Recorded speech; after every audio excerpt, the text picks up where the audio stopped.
안녕하세요. 오늘의 데일리 뉴스레터에 오신 것을 환영합니다. 1. 폴란드는 배신자인가? 2. 궁극적인 개척의 창. 3. 전술 한국형. 한번 진실을 알아봅시다. 폴란드가 한국에 뒤통수를 친 걸까요? K2 흑표 도입 이후 M1 에이브람스 116대를 추가 도입한 폴란드 때문에 세계 방산 시장이 뒤흔들리고 있습니다. 그동안 우수한 성능에 훌륭한 가격, 빠른 생산 속도로 폭발적인 성장을 보이던 한국 무기체계의 성능이 의심받기 시작한 건데요. 그래서 준비했습니다. 오늘은 폴란드가 K2를 도입하고도 에이브람스를 추가 도입한 진짜 이유에 대해 알려드리겠습니다. T-72는 소련과 러시아를 포함한 무려 15개국에 수입된 동구권 베스트셀러 전차인데요. 하지만 걸프 전쟁을 시원하게 말아먹으면서 존재 가치가 추락해버렸습니다. 이로 인해 동구권의 전차 개념, 즉 빠른 기동력을 기반으로 한 회피 후 타격과 대구경 주포에서 나오는 강력한 화력이 외면받기 시작했는데요. 하지만 전문가들의 의견은 좀 달랐습니다. 걸프전을 상세히 분석한 군사 전문가들은 T-72미 참패 원인으로 지나치게 좁은 내부 공간을 지적했습니다. 러시마 전차는 빠른 기동력을 위해 최대한 장갑 두께를 줄여놨고, 이를 극복하기 위해 경사 장갑과 전면부에만 방호력을 집중하는 선택을 했습니다. 하지만 그렇다 보니 전차 내부 공간이 상당히 협소해졌는데요. 오죽하면 포탄을 보관할 장소가 없어서 승무원 탑승 공간 아래쪽 코탑 회전부의 탄약 대부분을 쑤셔 박아놨습니다. 여기에 엎친 데 덮친 격으로 측면 장갑이 상당히 얇아서 비교적 약한 타격에도 쉽게 유폭이 일어나고 포탑이 사출되는 것입니다. 심지어 우크라이나 전쟁 중 대전차 미사일 공격을 받은 러시아 전차의 포탑이 무려 3층 높이까지 튀어오르는 장면이 포착되기도 했는데요. 이는 탄약고와 승무원 탑승 공간을 엄격하게 구분하지 않은 것이 원인이었습니다. 결국 문제는 근본 원인을 해결하려 하지 않고 어떻게든 돌아만 가면 장땡이라는 식의 인명경시 사상 탓이지 동부권 전차의 설계 개념 자체가 잘못된 것은 아닌데요. 특히 한국의 지리적 특성을 생각하면 관측 회피 및 피탄 회피는 필요불가결한 설계 사상입니다. 방어전을 기본으로 상정한 군사교리와 국토 70%를 이루는 산막은 아무리 전차라 하더라도 산막전을 감지하는데요. 이런 상황에서 구름을 이용한 은폐연폐를 가능하게 하는 낮은 차체와 험지에서의 빠른 기동은 상당히 중요했습니다. 일례로 이 사진을 보면 M1 에이브람스 1일 90식 전차 레오파르트 2 T-92 크기 차이를 한눈에 비교할 수 있는데요.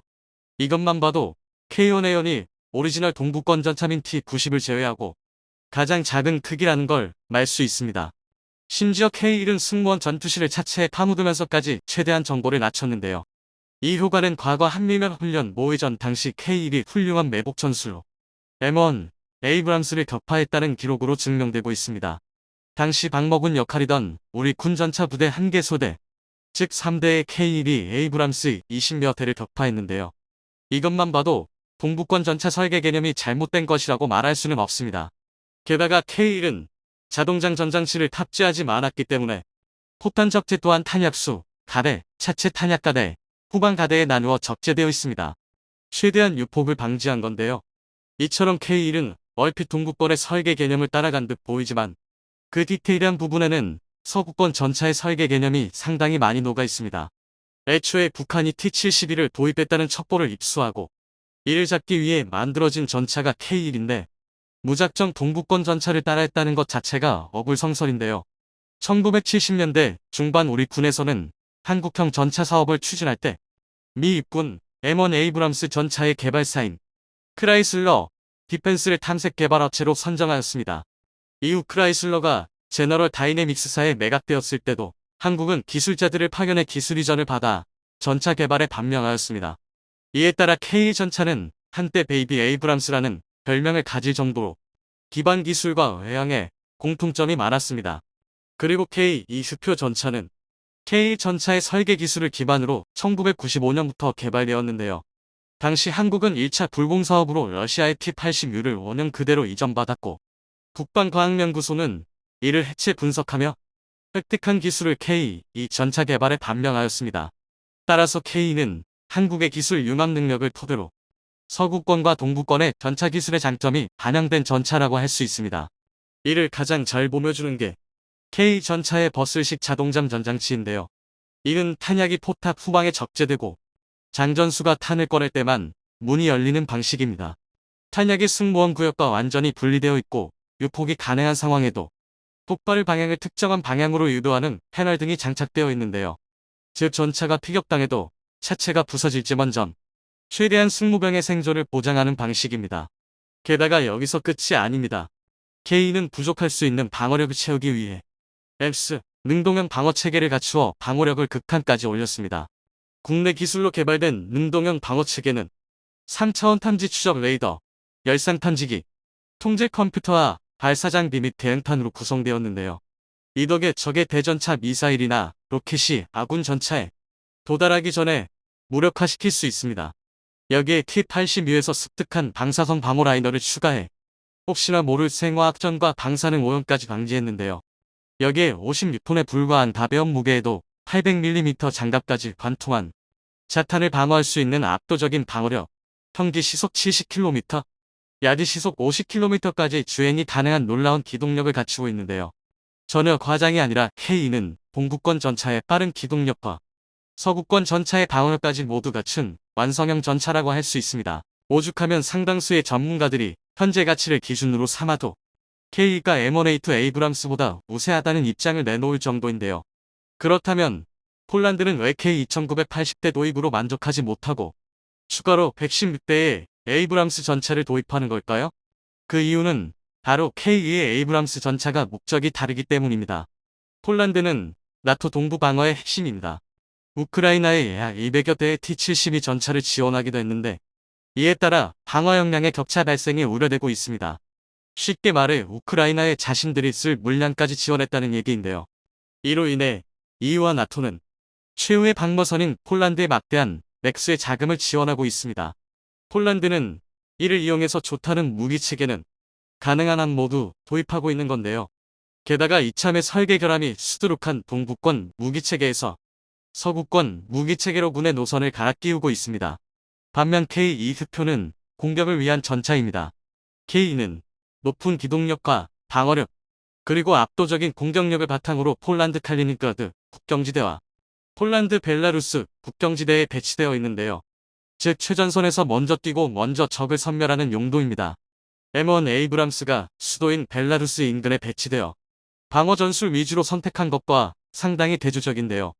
게다가 폴란드는 한국 못지않게 강과 하천이 많고 곳곳에 늪지가 있는 험한 지형입니다. 이런 지형에서 자주 도하가 가능하고 험지와 질척이는 땅에서도 높은 기동력을 발휘하는 K는 최적의 성능을 발휘할 수 있습니다. 그리고 실제로 현재 폴란드는 K21초도 물량을 칼리닝크라드 최전선에 배치했는데요. 정리하자면 K2스표는 최강의 창이고 M1 에이브람스는 최강의 방패입니다. 각 무기체계가 담당하는 분야가 다른 것이죠. 그리고 현재 이게 가능한 군대는 상당히 드문데요. 주한미군이 있는 대한민국과 K2, 에이브람스를 동시에 운영할 수 있는 폴란드 정도뿐입니다. 이러니 K가 사실은 겉만 멀쩡하다는 멀토당토하는 헛소리가 나오는 건데요. 이제 전세계 방산시장에는 동부권, 서구권을 뛰어넘어 한국식이라는 새로운 분류 방법이 등장할 때입니다. 한국산 FAU-10 경공벽기를 실제 운용하기를 폴란드 공군 지휘관들이 한국 공군 특수비행팀 블랙이글스의 TO-10B를 직접 타보고 만족감을 표시해 완신해서 현재 화제가 되고 있는데요.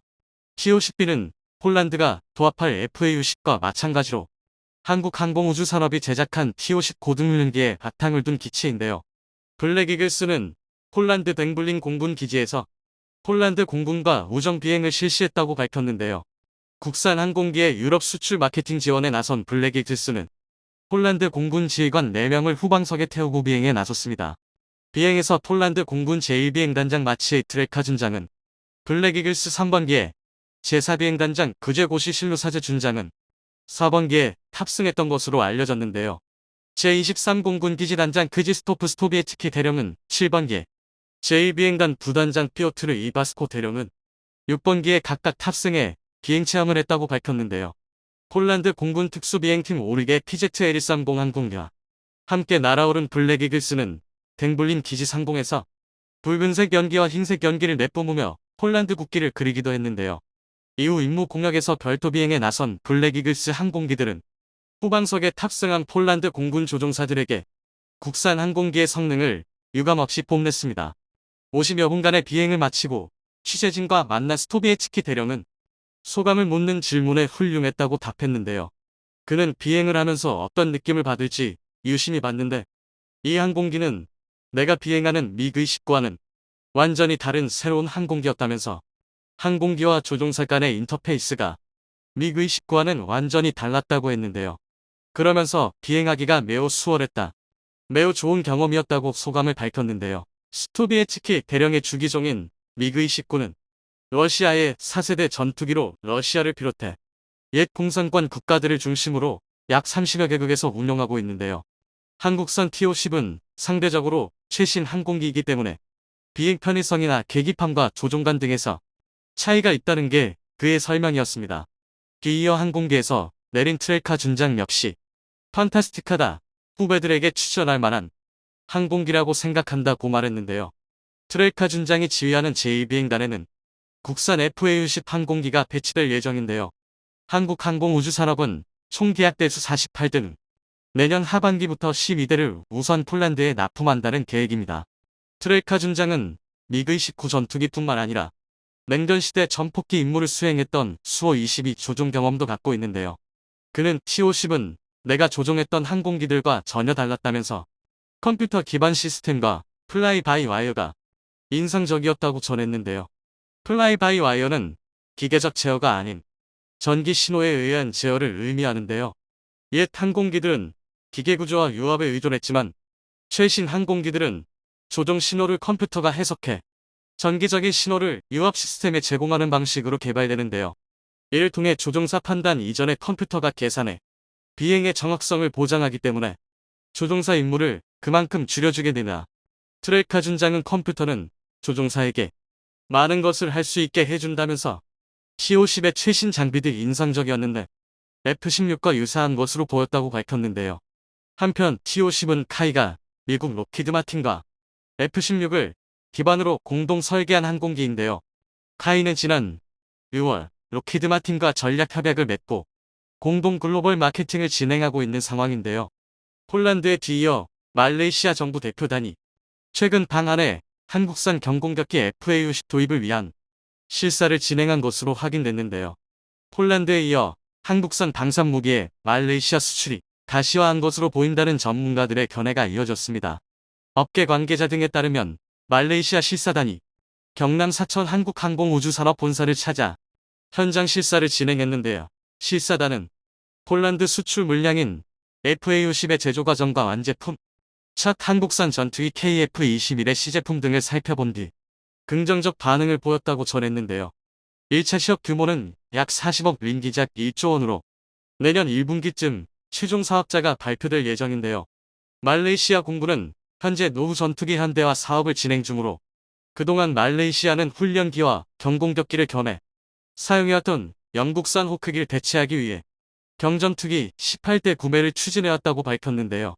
통상 항공기 수명을 30년으로 보는데 말레이시아가 호크 208 18대를 1995년 인수했던 것을 고려하면 퇴역 시점이 얼마 남지 않았는데요. 호크 108도 비슷한 시기에 도입된 것으로 알려졌습니다. 게다가 지난해 11월 야간 훈련 중 추락사고로 노후 전투기 교체 필요성이 더 커졌는데요. 카이 측은 말레이시아가 훈련기와 경공격기, 겸하는 기종에 대한 선호도가 큰 점을 고려해 폴란드 수출 기종인 FA-10 성능 개량형을 제안한 것으로 알려졌습니다. 업계에선 후보 기종으로 FA-10과 테자스 인도산 전투기, 허잽 튀르키에, M346 이탈리아 알레니아 등이 경합 중인 가운데 한국산 FA-10이 유일하게 우위를 점하고 있는 것으로 보고 있는데요. 한 업계 관계자는 FA-10의 폴란드 수출이 원활하게 잘 이뤄지며 말레이시아 측도 마음을 굳힌 듯하다며 최종 경합을 벌이던 이탈리아 M346은 후속 군수 지원이 원활하지 않아 마이너스 평가를 받은 것으로 안다고 설명했는데요. 산업연구원 보고서에 따르면 말레이시아 정부는 군 현대화 계획을 추진 중이며 향후 무기 수입 규모가 지속해서 확대될 전망으로 현재 남중국해를 둘러싸고 중국과 분쟁, 인도네시아 싱가포르 등 인근 국가의 해상 영유권 분쟁 등이 이어지고 있기 때문으로 한국은 1993년과 2010년 각각 K200 장갑차 111대, 1억 4,652만 달러 규모와 훈련함 2척 4억 달러 규모를 말레이시아에 수출한 바 있었는데요.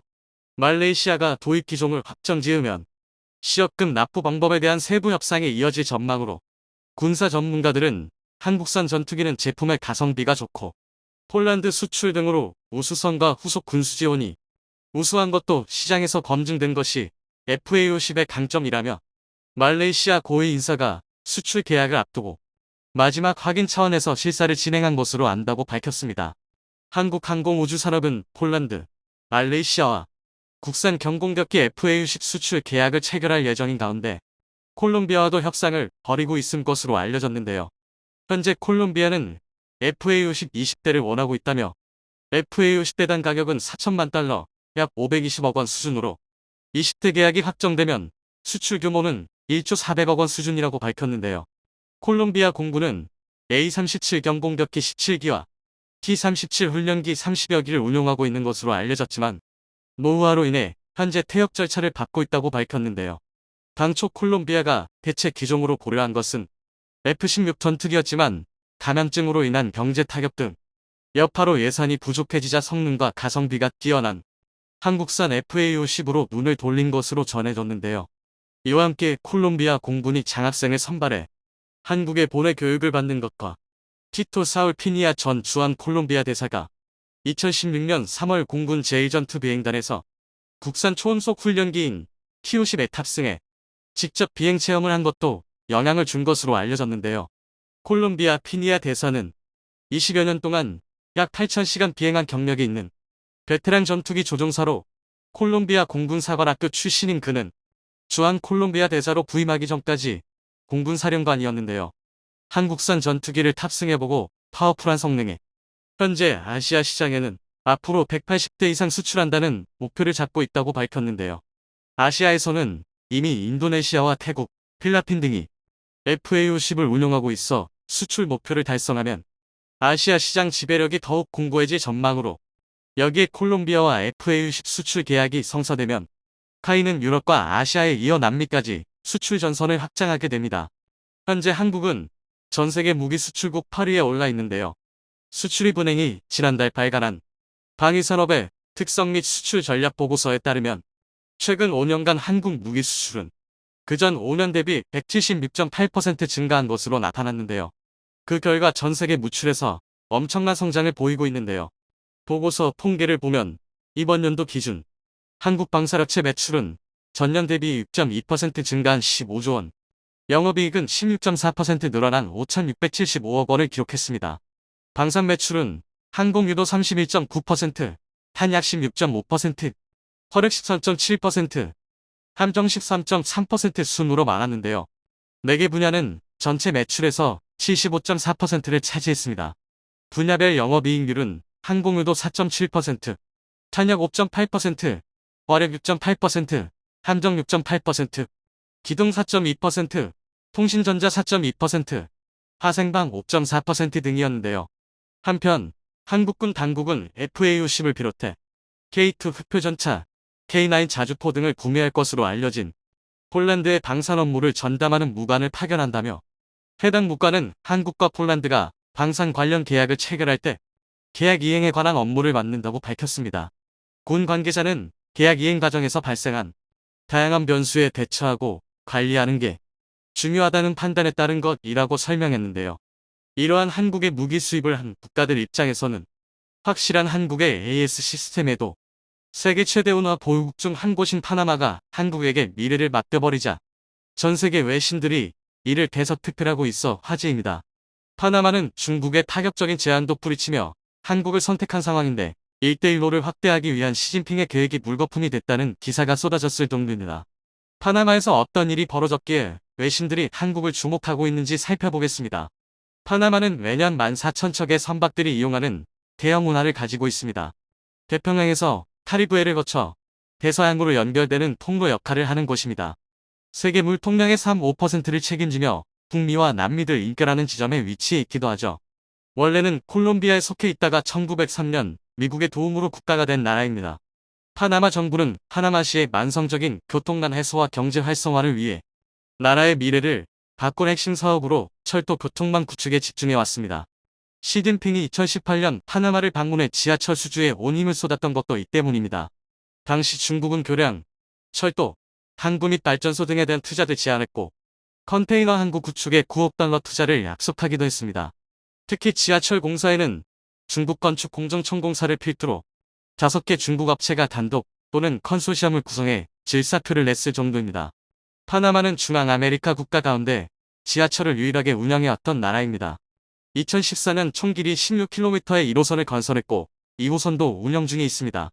그리고 추가적인 3호선 건설은 파나마의 미래가 걸린 사업입니다. 그런데 그들은 대규모 투자를 약속한 중국이 아닌 바로 한국을 선택했습니다. 2019년 현대건설 컨소시엄은 3조 3천억 원 규모의 파나마 지하철 3호선 사업을 수주한 바 있습니다.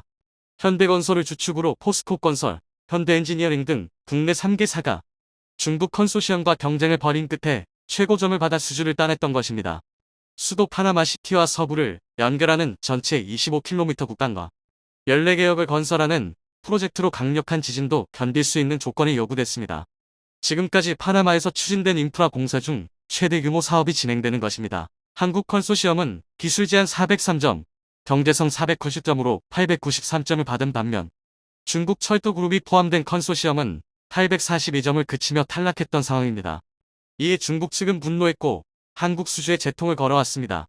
파나마 측이 입찰 예정가로 24억 달러를 제시했는데 한국 컨소시엄이 이보다 높은 25억 700만 달러를 제안했음에도 최고점을 얻었던 것은 이해할 수 없다는 내용이었죠. 여기에 한국 측은 자금 조달 조건을 충족하지 못했다며 재검토의 명분으로 삼기도 했습니다. 한국이 선택된 것에 반발해 5건의 이의를 제기했던 것입니다. 그런데 중국 컨소시엄의 입찰 제안서에는 구체적인 기술 요구사항이 빠져 있었습니다. 기술력도 없으면서 가격만 저가로 신의 수주를 따내려 했던 것입니다. 결국 중국 측은 최소 기술평가 점수인 375점조차 넘지 못해 패배의 원인이 됐다는 설명을 들어야 했습니다. 파나마 정부는 2달 후 중국 측의 이의는 근거가 없다며 한국 컨소시엄의 최종 수주를 확정했습니다. 중국 면론들은 자신들이 한국에게 패배했다며 한탄하는 기사들 쏟아냈죠.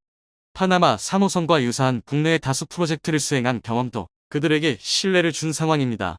파나마는 환대평양 도산대에 위치한 탓에 일본의 버금갈 정도의 지진이 빈발하고 있습니다. 그런 곳에서 현대건설의 기술력은 현지의 극찬을 받고 있습니다. 모노레일 교량의 간걸 요구 조건 변경을 통해 안전성을 유지하고 공사비 절감과 공사기간 단축을 이끌어내는 성과를 이득했기 때문입니다. 간걸 구조가 경제적이며 지진에 저항하기 유리한 구조지만 내진 설계 검토 결과 시방서 규정을 만족하지 못한다는 점을 파악했고 받침 구조로 변경해 하중을 최소화시킬 수 있는 기술력을 선보인 것입니다. 전 노선에 동일한 받침을 적용한 성능 기반 내진 설계 기법을 활용해 교각 단면을 축소하고 최소 철근만 배치해 하중을 줄일 수 있어 기술적 찬사를 받았던 것입니다. 결국 안전성을 유지하면서도 공사비를 279만 달러나 절감할 수 있었습니다. 그리고 파일 공사 기간은 22개월에서 18개월로 단축시키는 데 성공했죠. 이런 성과는 당진이 많은 중남미를 사로잡아 향후 추가 수주까지 기대되고 있습니다. 3호선 사업은 건설 단계에서만 5,000개 이상의 일자리가 창출될 것으로 예상되며 완공 시 하루 18만 명, 피크 시간대 2만 명의 승객을 이동시킬 수 있습니다. 파나마 서부 주민들은 교통체증을 피하기 위해 새벽 5시에 일어나 차를 가지고 출근해 왔는데 그럼에도 짧은 거리를 이동하는데 2시간 이상이 걸리는 상습 정체에 시달려 왔습니다. 하지만 3호선 건설과 함께 주민 50만 명의 극심한 교통난이 해결될 것으로 기대하는 상황입니다. 파나마 인구가 400만 명인 점을 감안하면 10%가 넘는 국민들이 출근 지옥에서 벗어나는 것입니다. 이런 상황에 현대건설 컨소시엄은 올 4월 4천억 원 규모의 터널 구간을 추가로 수주하기도 했습니다. 애초 운하 인근의 교량을 건설하는 방안을 추진했지만 공사 시간을 줄이기 위해 터널 구간으로 변경해 한국 컨소시엄에 맡긴 것입니다. 운하 밑을 지나는 길이 5.3km의 터널을 세우는 것으로 이는 파나마 운하 밑을 통과하는 최초의 터널입니다. 파나마 메트로 청장은 지하 터널이 사업 위험을 낮추고 시간을 절약하는 최고의 방법이라는 설명을 했습니다. 특히 국가 핵심 산업인 파나마 운하가 터널로 인해 이상이 생길 수 있다는 우려가 있었지만 그들은 지진 등의 강점이 있는 현대건설의 기술력을 믿고 수주를 맡겼다는 설명입니다. 현지 보도에 따르면 해당 터널 사업은 일본 쪽에서도 큰 관심을 보였던 것으로 확인되고 있습니다. 당시 모태기 외무상은 파나마 운하의 두 번째 사용자인 일본이 터널 등이 포함된 지하철 프로젝트를 제공하길 원한다고 제안했던 것으로 나타났습니다. 사실 철도 사업 자금 상당 부분을 일본국제협력기구지카가 장기 차관 형식으로 제공해 일본 측은 파나마가 자신들에게도 발주할 것이라 기대한 면도 있었다는 설명입니다. 하지만 결국 한국이 수주했고 일본은 부러움의 치를 떨어야 했습니다. 터널은 해수면보다 64m 아래 위치해 있으며 2023년 착공이 될 예정입니다. 파나마 언론들은 터널을 한국에 맡겼다며 만족감을 드러내고 있는 상황입니다. 파나마는 운하를 통해 연간 20억 불 이상의 통행료 수익을 얻고 있습니다. 그런데 지진 다발 지역에 그 지하 터널을 한국이 건설한다는 것은 국가의 미래를 맡긴 것과도 같은 행동이라는 평가입니다. 터널이 잘못되거나 지진이 나서 무너질 경우 파나마뿐 아니라 세계 물류에 막대한 영향을 줄 수 있기 때문입니다. 게다가 중국식이 문제로 삼았던 금융 부분에서도 놀라운 평가가 이어지고 있습니다. 현대건설이 추진한 파나마 메트로 3호선 급잉약 정의 PXF 글로벌 2022에서 올해의 밀로 선정된 것입니다. 백익스 트레이드 익스포트 파이넌스지는 2013년 런던에 설립된 금융종합 미디어로 매년 전 세계 금융시장에서 이뤄진 최고의 거래 10개를 부문별로 선정해 발표해왔습니다. 이는 지난 2월 미국 라틴 파이낸스지가 선정한 올해의 딜 수상에 이은 두 번째 경사입니다. 현대건설 컨소시엄은 지난해 6월 27억 달러 규모의 중장기 금융약정을 체결했고 글로벌 급으로 회사와 협력관계를 구축해 경쟁사보다 유리한 금융안을 제출했기에 최고의 딜 평가를 받고 있는 상황입니다. 파나마는 사업비 25억 달러 규모의 5선 건설 프로젝트에도 시동을 걸고 있습니다. 12km 길이의 14개 역을 조성하는 사업을 계획 중인 것입니다. 그런데 여기에도 한국 도화 엔지니어링이 참여해 예비 타당성 조사를 진행하고 있습니다. 도화는 파나마 3호선 설계에도 참여했기에 향후 한국 측의 수주가 기대된다는 분석입니다. 그런데 파나마가 미래를 맡긴 곳은 현대건설뿐만이 아니었습니다. 포스코건설은 지난해 12월 파나마 최대 발전소를 6,500억 원에 수주하기도 했습니다. 신규 복합화력발전소와 LNG터미널 중설 공사를 따낸 것인데 이는 기존에 건설했던 발전소가 엄청난 호평을 들었기에 성과로 이어졌다는 설명입니다. 포스코건설은 2016년 EPC 턴키 방식으로 LNG 프로젝트를 수주한 바 있습니다. 계획은 차질 없이 진행됐고 합공 후 27개월 만에 공사를 완료해냈습니다. 중남미에서 진행한 가스복합 발전 프로젝트 중 최단기간 기록을 세웠던 것입니다. 파나마 콜론 프로젝트는 380메가와트 규모의 복합화력 발전소와 18만 세제곱미터 용량의 LNG 터미널을 건설한 사업입니다. 코르티소 대통령은 준공식에 참석해 해당 프로젝트가 경제성장을 주도하며 중남미 에너지 시장의 허브로 자리매김하게 되는 기념비적 프로젝트가 됐다고 치하하기도 했습니다. 현재 포스코가 건설한 발전소는 파나마 총발전량의 23%를 생산하고 있는 상황입니다. 인근 산업단지와 30만 가구에 안정적으로 전력을 공급하고 있습니다. 이를 바탕으로 최근에 640메가와트 규모의 파나마 같은 복합발전소와 콜론 LNG 터미널 증설 공사를 수주했던 것이죠. 결국 파나마는 국가 에너지 산업의 상당 부분을 한국에 맡기고 있는 상황입니다. 포스코 건설은 현지인을 대상으로 한국 문화를 전파하는 데도 힘쓰고 있습니다. K-팝 노래와 댄스 등 한국 문화를 배울 수 있는 기회까지 제공하고 있는 중입니다. 그리고 삼성에 있어서도 파나마는 상당히 의미 있는 지역으로 평가받고 있습니다. 지난달 14일 이재용 부회장이 파나마 법인을 찾은 것도 이런 중요성 때문입니다. 이재용 부회장은 중남미 지역 법인장 회의를 가졌고 사업 현황 및 전략을 점검하기도 했습니다. 그리고 파나마 대통령을 만나 협력을 다짐했죠.